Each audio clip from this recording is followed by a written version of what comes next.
कोविड-19 का संकट एक बार फिर पूरे देश पर मंडरा रहा है। राजधानी में केस बढ़ गया है। दिल्ली में 10 जून को एक्टिव केस 700 पार पहुंच गए हैं।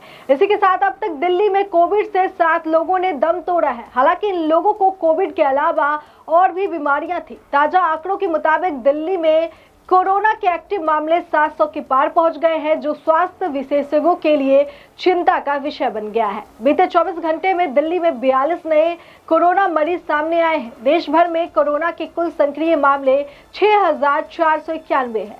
लेकिन राहत की बात यह है कि 6,861 मरीज ठीक भी हो चुके हैं। बता दें कि दिल्ली में बढ़ते मामलों ने स्वास्थ्य विभाग को सतर्क कर दिया है।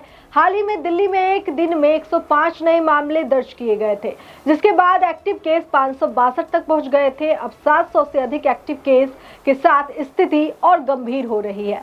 स्वास्थ्य मंत्रालय के आंकड़ों के मुताबिक दिल्ली में इस साल जनवरी से अब तक 7 मौतें दर्ज की गई है, जिनमें एक 5 महीने का शिशु और एक 87 वर्षीय बुजुर्ग शामिल है। केंद्र सरकार ने राज्यों को आवश्यक चिकित्सा संसाधनों जैसे ऑक्सीजन और दवाओं की उपलब्धता सुनिश्चित करने की सलाह दी है। दिल्ली सरकार ने भी अस्पतालों में बेड, ऑक्सीजन और दवाओं की तैयारी के लिए सलाह जारी की है। विशेषज्ञों का कहना है कि नई सब वेरिएंट जैसे JN.1 की उप श्रृंखला LF.7 और NV1.8 के कारण मामले बढ़ रहे हैं। ये वेरिएंट पुरानी इम्यूनिटी को चकमा देने में सक्षम है। हालांकि गंभीर बीमारी का खतरा कम है।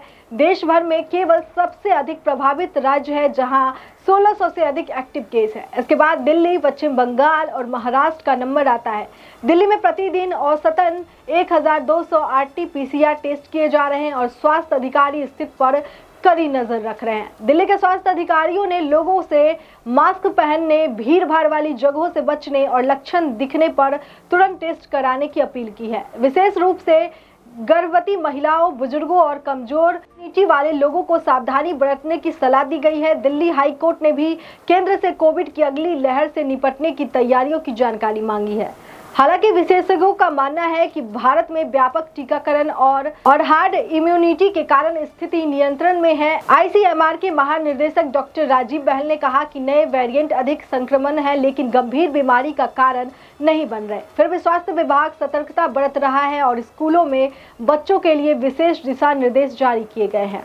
तो इस खबर पर आपकी क्या राय है, कमेंट में हमें जरूर बताएं। बाकी देश और दुनिया की तमाम खबरों के लिए देखते रहिए लोकहित क्रांति न्यूज। नमस्कार।